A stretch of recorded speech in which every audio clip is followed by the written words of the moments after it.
itu, saya termasuk yang tidak begitu senang sebenarnya dengan nasihat yang harus selalu positive thinking. Sepertinya kayak yang langsung selesai gitu kalau misalkan dinasehati. Udah positive thinking aja. Dikira gampang kali ya. Nah, kenapa tidak gampang?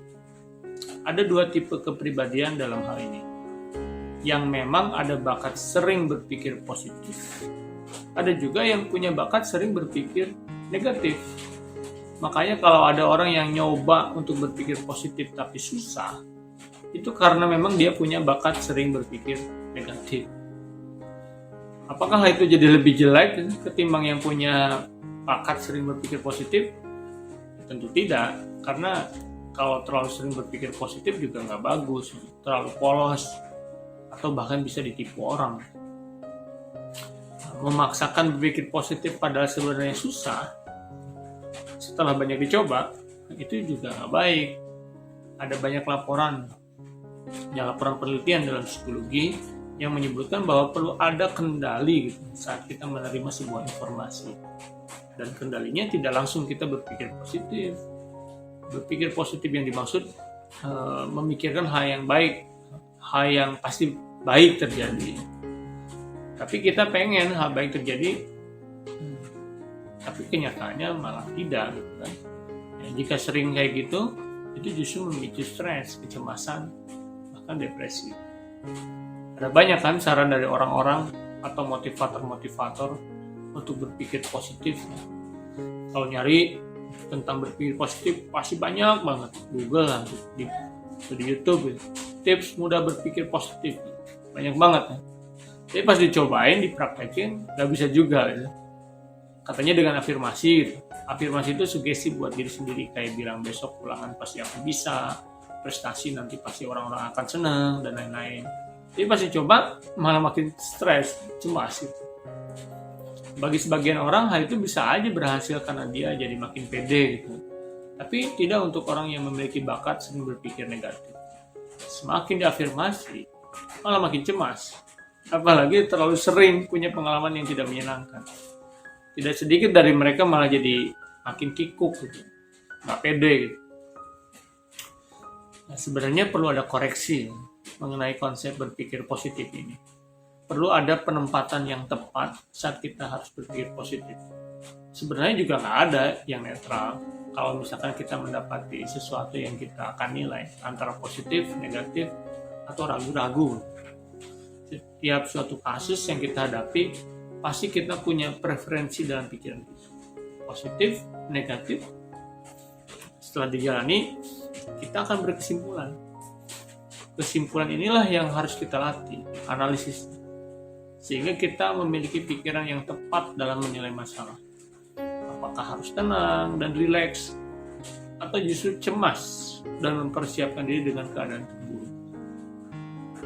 Nah, makanya konsep yang perlu kita pakai bukan positive thinking atau negative thinking, tapi rational thinking.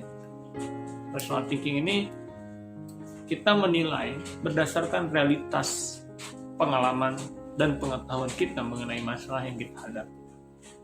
Makanya kalau kita berpikir negatif tentang sesuatu, bagusnya adalah kita jadi lebih waspada dan mempersiapkan dengan sebaik-baiknya.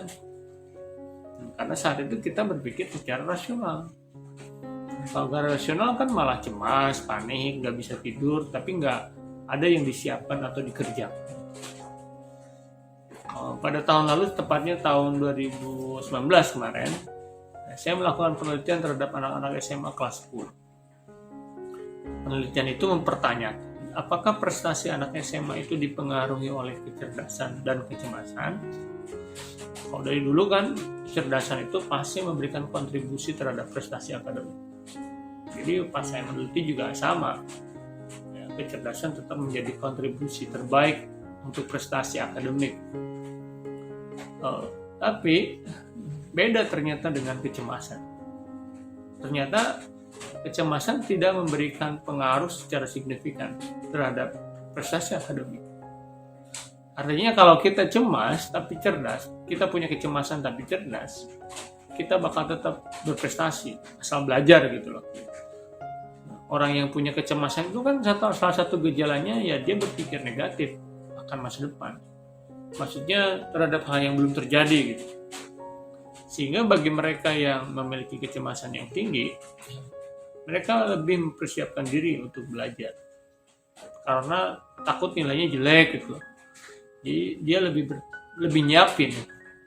Pikiran negatifnya dia itu ternyata membuat dia lebih bisa perform karena persiapan dia.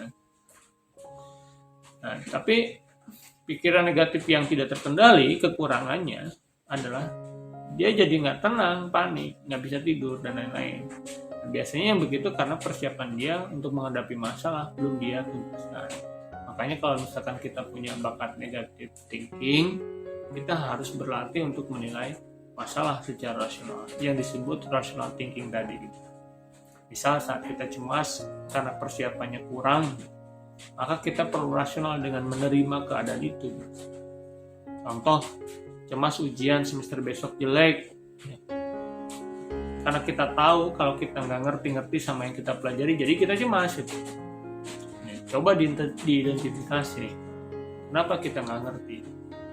Sering tidak memperhatikan, trauma misalnya, guru yang ngajarnya misalnya. Kalau gurunya buat kamu nggak ngerti, berarti harusnya banyak yang nggak ngerti juga. Berarti kita nggak sendirian gitu. Kalau kita doang yang nggak ngerti, berarti harus siap dengan hasilnya. Apa keputusan kita saat nilainya jelek? Mau belajar lebih baik lagi atau mau di skip aja? Putuskan secara rasional hingga kita lebih tenang dan nyaman bagi kondisi psikologis kita. Nah, kemampuan rational thinking yang terlatih membuat kita akan cepat bertindak dengan tepat dan penerimaannya lebih tinggi terhadap hasil akhirnya. Kan tawakal saja tidak ujuk-ujuk tawakal. Ada ikhtiar dan doa. Ada upaya dulu sebelum kita menerima hasil akhirnya.